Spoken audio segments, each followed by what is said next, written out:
C'était un après-midi torride de l'été 2007, sur une route poussiéreuse serpentant à travers les terres arides près de Selma, Alabama, où le soleil cognait comme un marteau sur l'asphalte brûlant. Le ciel, vaste et impitoyable, s'étendait en un bleu désertique, dépouillé de tout nuage, écrasant le paysage de sa lumière crue. Mike Tyson, colosse solitaire, roulait dans son vieux pick-up, un tas de ferraille grinçant qui semblait gémir sous son propre poids. Les pneus crissaient sur la chaussée crevassée, bordée de touffes d'herbes sèches et de clôtures rouillées, vestiges d'un temps oublié. L'horizon tremblait dans la chaleur, une danse macabre de mirages, quand soudain, un éclat rouge et bleu déchira le silence dans son rétroviseur. Une voiture de patrouille surgit, phare hurlant comme les yeux d'un prédateur affamé, ses roues mordant la poussière avec une précision menaçante. Roy Carter en jaillit, massif, une silhouette taillée dans le béton brut, ses lunettes d'aviateur reflétant le soleil comme des lames. Son uniforme impeccable semblait une armure, son holster incliné avec une arrogance froide. Il s'approche, pas lourd, délibéré, chaque foulée résonnant comme un tambour de guerre sur le gravier. Dans ce coin perdu, où le temps semblait suspendu, l'air s'épaissit d'un danger imminent. Mike ralentit, la main crispée sur le volant, ses yeux sombres scrutant l'approche de cet homme qui avançait comme un bourreau. Selma, cette terre maudite, allait devenir le théâtre d'un drame prêt à exploser.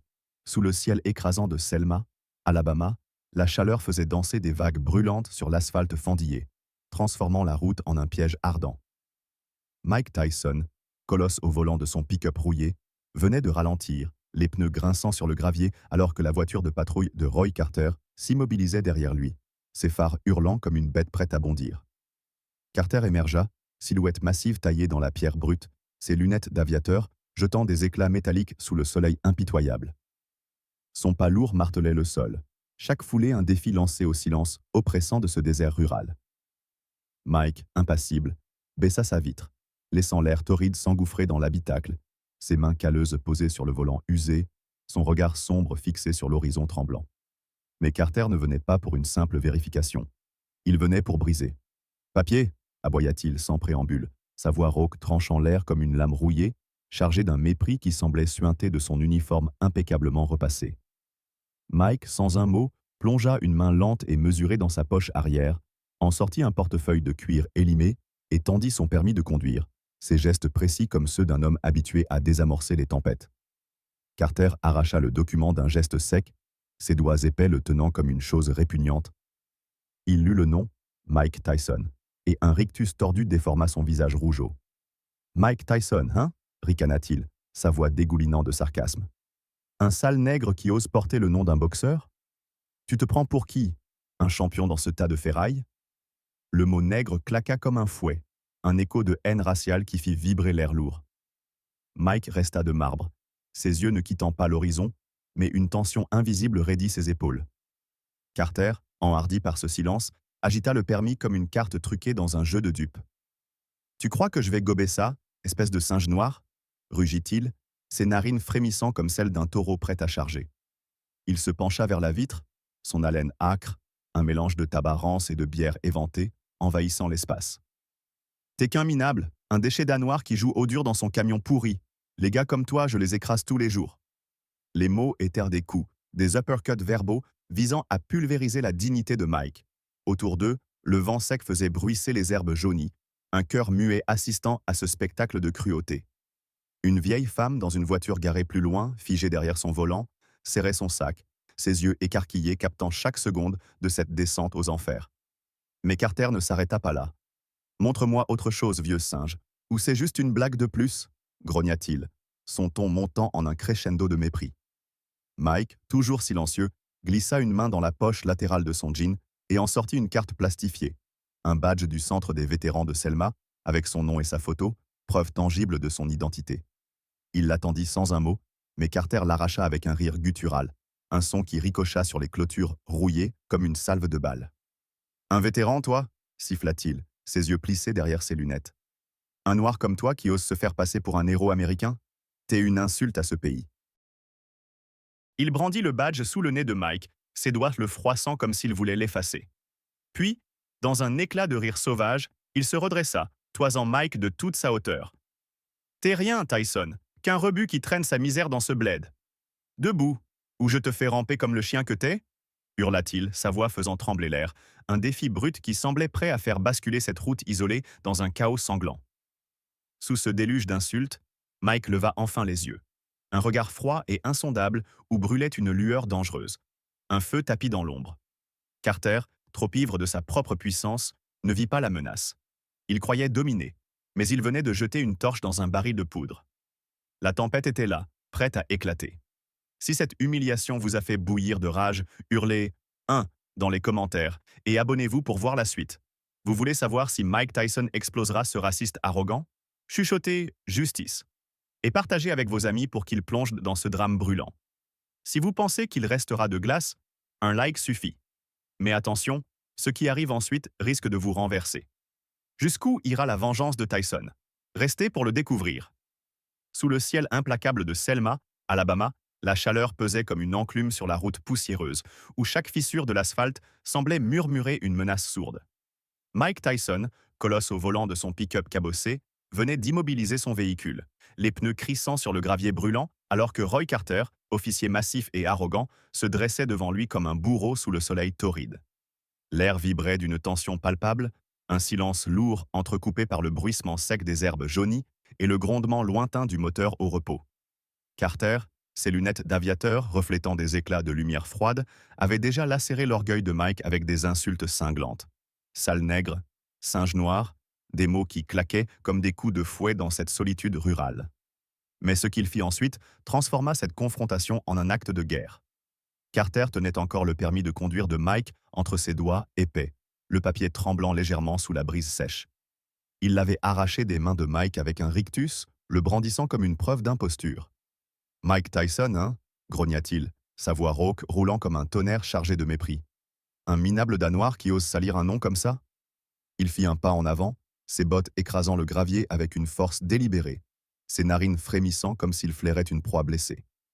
Mike, impassible, gardait ses mains sur le volant, ses jointures blanchissant sous la pression contenue, son regard sombre fixé sur un point invisible à l'horizon. Mais Carter n'en avait pas fini. Il glissa une main dans sa poche, en sortit un badge plastifié, celui du centre des vétérans de Selma, que Mike lui avait tendu sans un mot, et le tint entre deux doigts comme une chose répugnante. « Un vétéran, toi » siffla-t-il, ses yeux plissés derrière ses lunettes. « Un sale singe qui croit mériter ça ? T'es une honte pour ceux qui ont vraiment servi. » Le vent semblait retenir son souffle, les herbes s'immobilisant dans une attente oppressante. Carter éclata d'un rire guttural, un son sauvage qui ricocha sur les clôtures rouillées comme une détonation. Puis, sans prévenir, il plongea sa main libre dans la poche de son uniforme et en tira un briquet argenté, son pouce caressant la molette avec une lenteur théâtrale. Un déclic sec brisa le silence, et une flamme jaillit, petite mais vorace, dansant dans la lumière crue de l'après-midi. Les yeux de Mike s'étrécirent, une lueur froide traversant son regard. Mais avant qu'il ne puisse réagir, Carter approcha la flamme du permis de conduire. Le papier s'embrasa instantanément, le plastique du badge fondant en filaments noirs sous la chaleur, une fumée âcre s'élevant en volutes suffocantes entre eux. « Les papiers d'un noir comme toi, ça vaut rien !» rugit Carter, tenant les documents jusqu'à ce qu'ils se consument entièrement, leurs cendres tombant en pluie sur l'asphalte brûlant. Il lâcha les restes calcinés et les écrasa sous sa botte avec une sauvagerie sadique, le craquement résonnant comme un os brisé dans l'air stagnant. Une vieille femme dans une voiture garée à quelques mètres, témoin muet de ce sacrilège, étouffa un cri, ses mains crispées sur son sac, ses yeux écarquillés, reflétant une horreur ancienne. Un jeune garçon à vélo, arrêté au bord de la route, serra son guidon, son souffle coupé par la brutalité de la scène. Mais Carter, ivre de sa propre puissance, se pencha vers la vitre ouverte de Mike, son haleine fétide envahissant l'habitacle. « Alors, sale macaque, t'as rien à dire ?» grogna-t-il, sa voix tremblant d'une excitation malsaine. « T'as cru que tes petits bouts de papier allaient impressionner quelqu'un ?»« T'es qu'un déchet, Tyson, un rebut qu'on devrait jeter aux chiens. » Il frappa le capot du pick-up d'un coup sec, le métal résonnant sous sa paume comme un tambour de guerre, un défi hurlé au visage de Mike. Le soleil, témoin impassible, jetait des ombres longues et tordues sur la route, transformant cette scène en un tableau de violence pure. Mike restait immobile, ses mains toujours sur le volant, ses muscles tendus comme des cordes prêtes à céder. Sous ses paupières lourdes, ses yeux suivaient chaque geste de Carter, chaque insulte, chaque éclat de rire, avec une précision froide comme un prédateur guettant le moment exact pour frapper.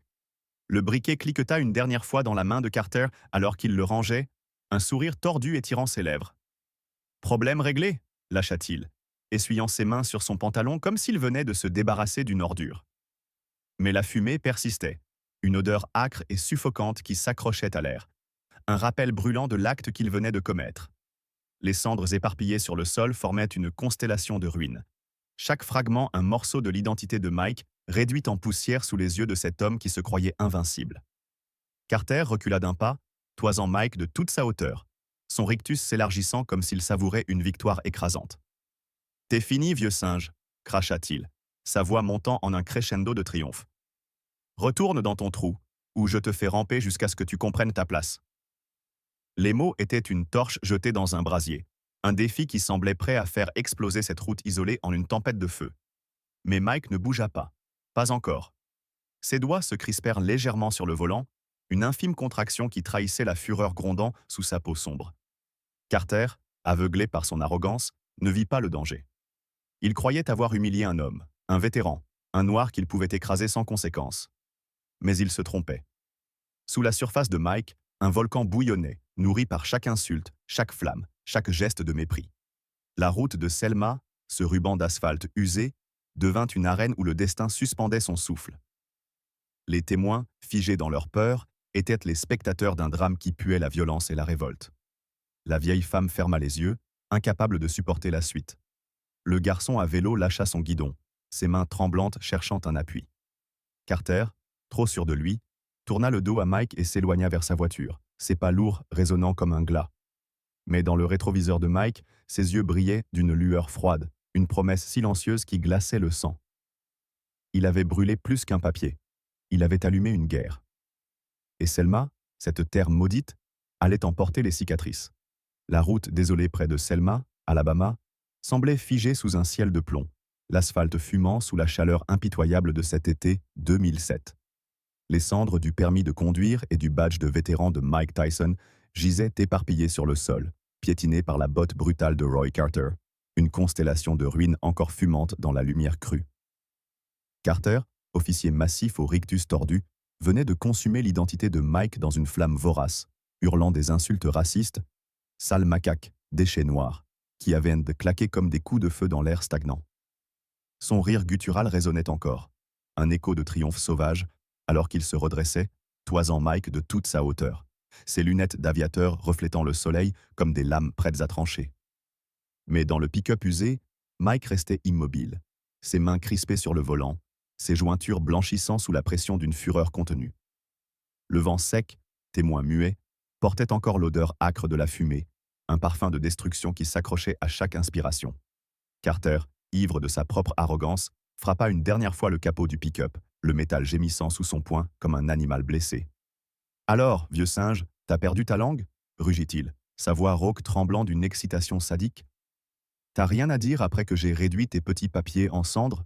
T'es qu'une blague, Tyson, un noir fini qui croit encore à ses gloires mortes. » Il cracha un glavio épais sur le sol, juste devant la portière ouverte, un geste de mépris qui fit vibrer l'air d'une tension électrique. La vieille femme dans sa voiture garée à quelques mètres étouffa un sanglot, ses mains tremblantes serrant son sac.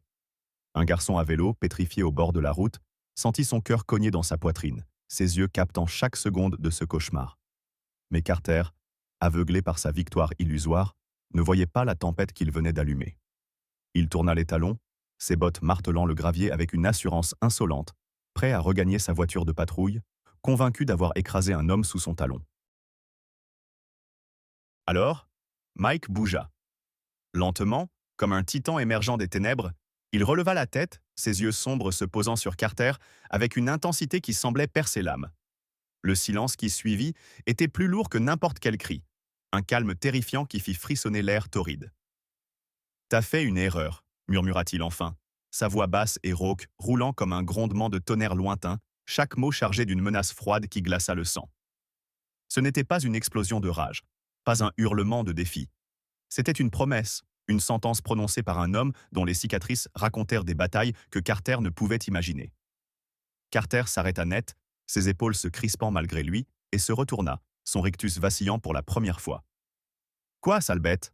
Grogna-t-il, tentant de reprendre le contrôle, mais sa voix tremblait, fissurée par une peur instinctive qu'il refusait d'admettre. Tu crois que tes mots vont me faire trembler? Vas-y, essaye quelque chose. Je te brise comme tes foutus papiers. Mais Mike ne répondit pas avec des poings. Pas encore. Il ouvrit lentement la portière du pick-up, le grincement du métal résonnant comme un glas dans cette arène improvisée. Ses bottes touchèrent le sol, écrasant les cendres sous son poids, chaque pas mesuré faisant vibrer la terre desséchée. Il se redressa de toute sa stature, une silhouette imposante qui semblait absorber la lumière autour de lui, son ombre s'étendant comme un linceul sur la route. Carter recula d'un pas, ses poings se serrant par réflexe, ses narines frémissant comme celles d'un taureau acculé. « T'avances pas, sale noir !» hurla-t-il, sa voix montant dans les aigus, presque hystérique. « Tu crois que t'es encore quelqu'un? T'es rien, Tyson, rien qu'un débris qu'on jette aux ordures. » Mais ces mots sonnaient creux, des aboiements désespérés face à l'orage qui grondait dans les yeux de Mike. Sous ce déluge de haine, Mike planta son regard dans celui de Carter, un regard qui n'était pas une simple colère, mais une fureur ancienne, un feu noir nourri par des décennies de combats, de pertes et d'injustice.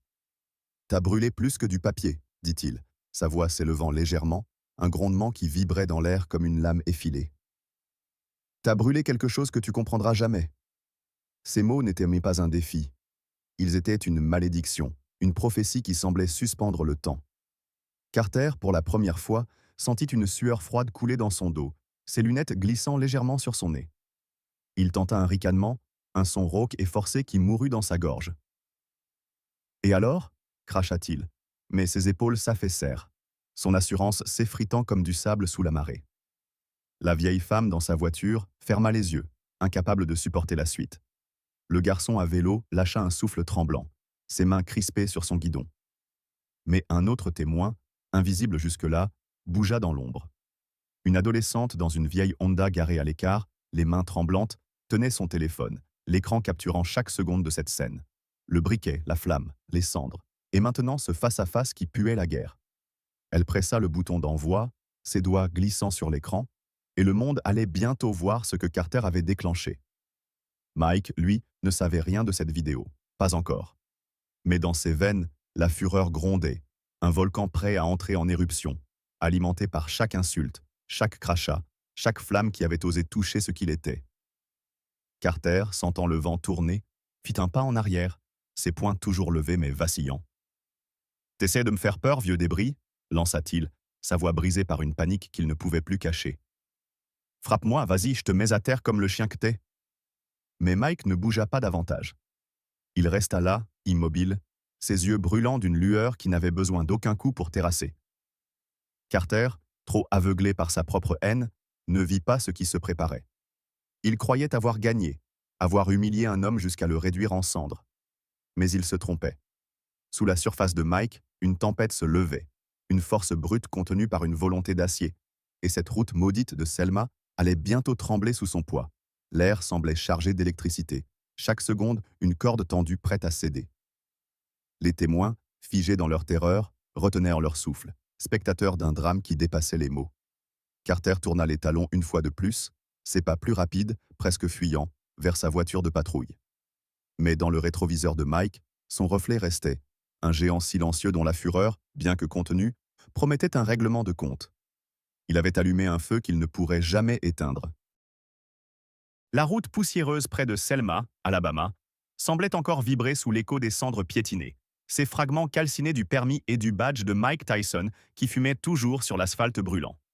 Roy Carter, officier au rictus tordu, venait de tourner les talons, ses bottes martelant le gravier avec une arrogance vacillante, convaincu d'avoir écrasé un homme sous sa semelle. Son rire rauque s'évanouissait dans le vent sec, ses insultes racistes, « sale macaque »,« déchets noirs », flottant encore dans l'air comme une odeur de soufre. Mais Mike, colosse immobile dans son pick-up cabossé, avait lâché une promesse glaciale. « T'as fait une erreur ». Ces mots, murmurés comme une malédiction, avaient figé Carter un instant avant qu'il ne s'éloigne, son assurance fissurée par une peur qu'il refusait d'admettre. Dans le rétroviseur, les yeux sombres de Mike brillaient d'une lueur froide, un feu tapi dans l'ombre, tandis que le soleil implacable jetait des ombres longues et menaçantes sur cette scène de guerre silencieuse. Mais ce que Carter ignorait, ce qu'il n'avait pas vu dans son ivresse de pouvoir, c'était une adolescente dans une vieille Honda garée à l'écart, ses mains tremblantes serrant un téléphone. À travers la vitre sale, elle avait tout filmé. Le briquet argenté claquant sous le pouce de Carter, la flamme dévorant les papiers de Mike, les cendres tombant en pluie noire, et ce face-à-face où la rage de Mike avait grondé sans exploser. Ses doigts, moites de sueur, avaient glissé sur l'écran, pressant le bouton d'envoi avec une urgence désespérée. La vidéo, brute et tremblante, s'était envolée dans l'éther numérique, un cri muet lancé au monde. En quelques minutes, elle toucha les premières âmes connectées, des dizaines, puis des centaines, avant de s'embraser comme une traînée de poudre dans la nuit tombante. À minuit, elle avait atteint un demi-million de vues, 1 million à l'aube, chaque clic un coup de marteau contre l'arrogance de Carter. Selma, cette terre maudite au passé lourd de cicatrices raciales, s'éveilla sous une tempête qu'elle n'avait pas vue venir. Les réseaux sociaux, ces arènes modernes où la colère trouve son écho, s'enflammèrent d'une indignation brute. Les hashtags jaillirent comme des étincelles. Alabama. Racisme. Armed justice. Pour Tyson. Noir brûlé. Les commentaires fusaient, un torrent de voix criant vengeance, un flic raciste qui brûle l'identité d'un homme noir, qu'il pourrisse. D'autres, plus sombres, invoquèrent l'histoire. Selma encore, toujours la même haine. La vidéo, grainée mais implacable, montrait Carter dans toute sa cruauté. Le briquet, la flamme, le sourire sadique, et Mike, titan silencieux, dont le regard semblait porter le poids d'un peuple opprimé. Les chaînes locales s'emparèrent de l'affaire avant le lever du jour, leurs titres hurlant « Scandale à Selma, un officier brûle les papiers d'un vétéran noir ». À midi, les nationales suivirent, CNN en tête, diffusant l'image de Carter comme un symbole de tout ce que l'Amérique prétendait avoir laissé derrière elle. Dans les rues de Selma, l'onde de choc se propagea comme une déflagration. Les téléphones vibraient sans cesse. Les conversations s'échauffaient dans les dîners, les stations-service, les porches délabrés. Une vieille femme, témoin de la scène, murmura à sa voisine « J'ai vu ses yeux, ce flic est un diable ». Un jeune garçon à vélo, encore secoué, raconta à ses amis « Tyson l'a fixé comme s'il allait le tuer sans bouger ». Mais la colère ne restait pas cantonnée aux murmures. À l'aube, une poignée d'habitants se massa devant le commissariat, leurs pancartes griffonnées à la hâte. Pas de justice, pas de paix, et respectez les Noirs. Les cris montaient, un grondement rythmique qui faisait trembler les vitres. À midi, ils étaient des dizaines, leurs voix s'unissant en un chœur de révolte, leurs poings levés défiant le silence complice de cette petite ville. Carter, retranché dans la salle de pause du commissariat, sentit le sol se dérober sous ses pieds. Son café refroidissait dans un gobelet en carton. Ses mains tremblaient alors qu'il fixait son téléphone, écran saturé de notifications. D'abord, quelques messages de collègues. Certains riaient, d'autres demandaient « T'as perdu la tête ?» Puis les textos changèrent, devenant des lames acérées. « T'es fini, Roy !» Son nom, Roy Carter, commença à circuler sur des plateformes qu'il ne comprenait même pas, chaque mention un coup porté à son armure d'arrogance. À l'extérieur, les regards avaient changé. Le pompiste qui lui vendait ses cigarettes le fixa avec mépris. La serveuse du dîner, d'habitude polie, détourna les yeux. Même les vieux assis sur leurs bancs, ceux qui saluaient autrefois son uniforme, le toisèrent avec une froideur nouvelle, comme s'il était devenu un étranger dans sa propre ville. Mike, lui, restait à l'écart, retranché dans l'ombre de son pick-up garé sous un chêne tordu à la lisière de Selma. Il n'avait pas vu la vidéo, pas encore. Son téléphone vibra une fois, 2 fois, des appels d'amis lointains qu'il laissa sans réponse. Il posa l'appareil sur le siège passager, face cachée, comme une grenade prête à exploser.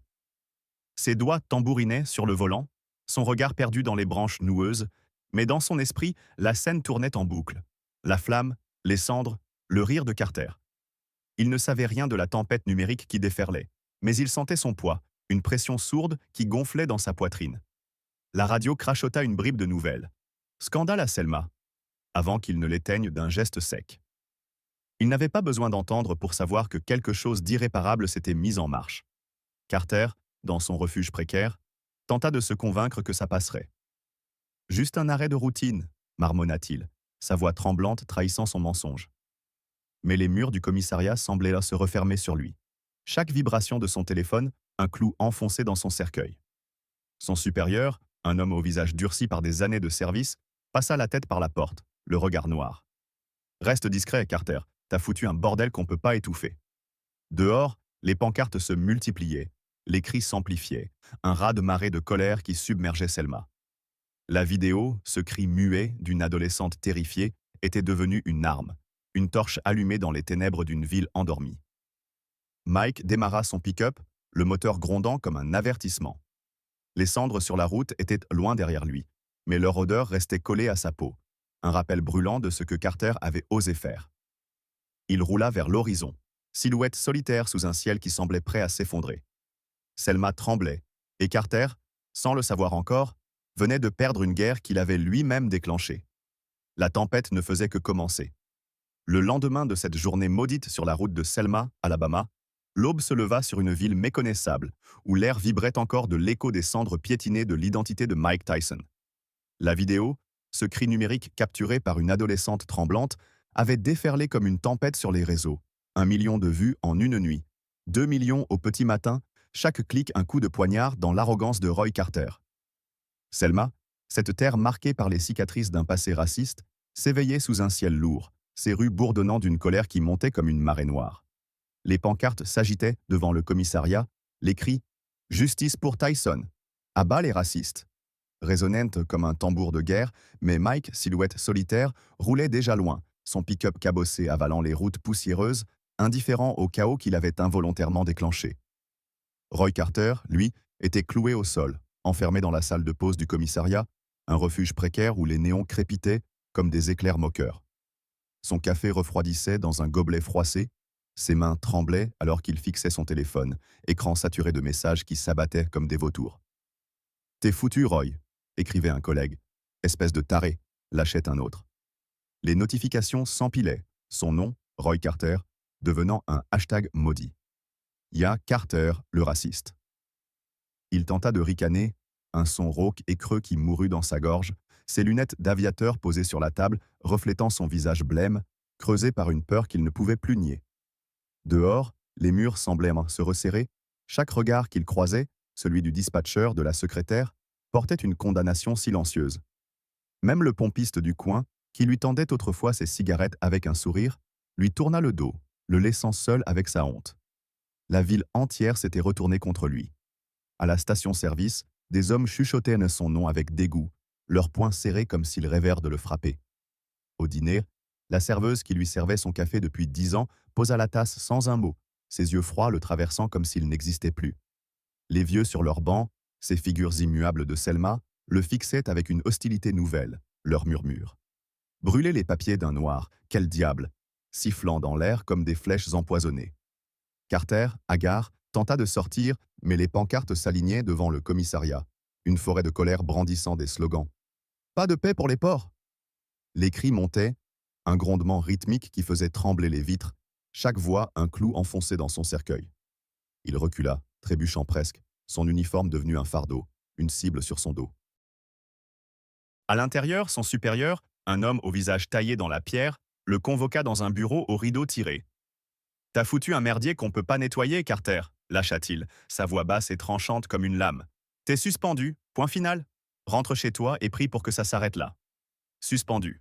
Le mot claqua comme une gifle, un écho qui résonna dans le crâne de Carter alors qu'il quittait la pièce, ses bottes traînant sur le linoléum usé. Mais ça ne s'arrêtait pas. Son téléphone vibrait encore, les chaînes nationales, CNN, MSNBC, diffusèrent son visage en boucle, un symbole de la haine raciale qu'il disséquait sans pitié. Les hashtags s'enchaînaient. Selma en feu, racisme, racisme, haine uniforme. Chaque titre était une condamnation. Officier brûle l'identité d'un vétéran noir. Scandale en Alabama. Sa femme ne répondait plus, ses amis s'étaient volatilisés, et dans sa boîte vocale, une voix anonyme grondait. « On te retrouvera, salaud !» Mike, lui, restait hors de portée, retranché dans une vieille maison à la lisière de Selma, sous un chêne tordu dont les branches semblaient porter le poids de son silence. Il n'avait pas vu la vidéo, n'avait pas lu les messages qui s'empilaient sur son téléphone éteint.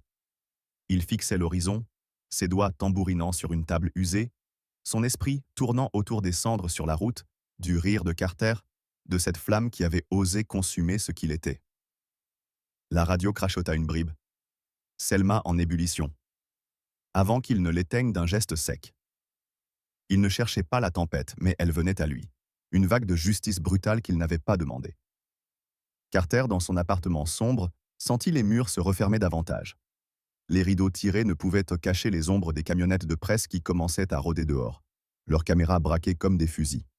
Il tenta de se convaincre que c'était une erreur, un malentendu, mais chaque vibration de son téléphone, un autre article, une autre menace, le ramenait à la vérité. Il était seul, déchu, un paria dans une ville qu'il avait cru dominer. Ses poings se serrèrent, ses ongles s'enfonçant dans ses paumes, un grondement étouffé montant dans sa gorge.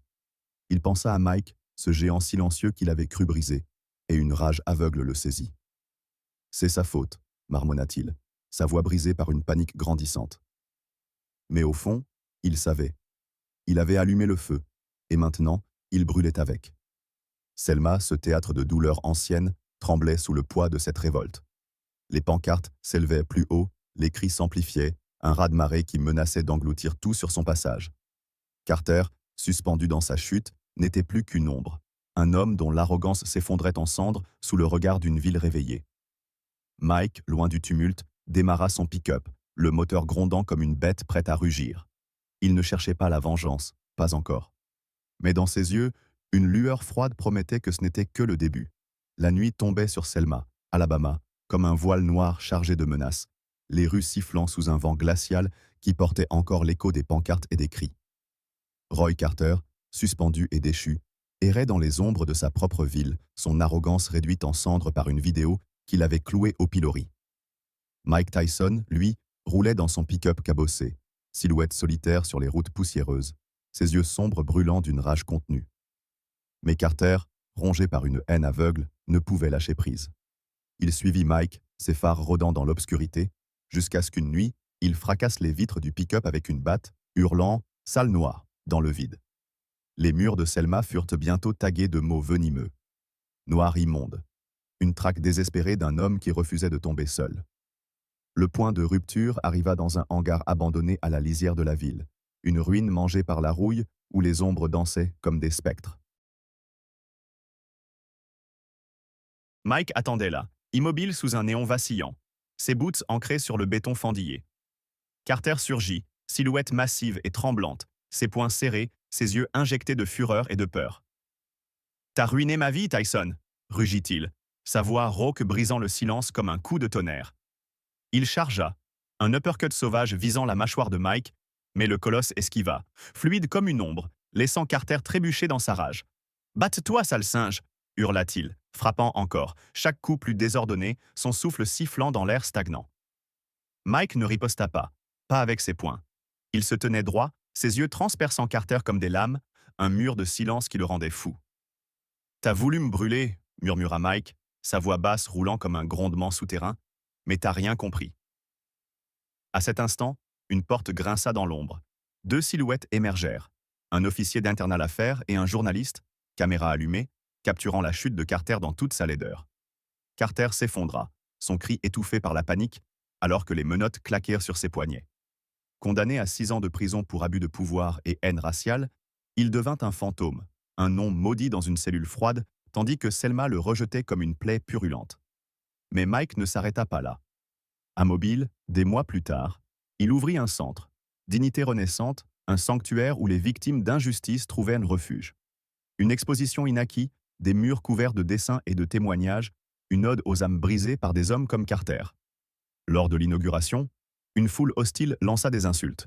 « Foutaise de noir !» Mais Mike monta sur scène, sa voix grondante. « Ils ont brûlé mon nom, mais pas mon feu. » Les applaudissements éclatèrent, un tonnerre qui fit trembler les murs, et les pancartes s'élevèrent, Tyson debout. Carter pourrissait derrière les barreaux, son monde réduit à des ombres grises, tandis que Mike transformait ses cendres en lumière.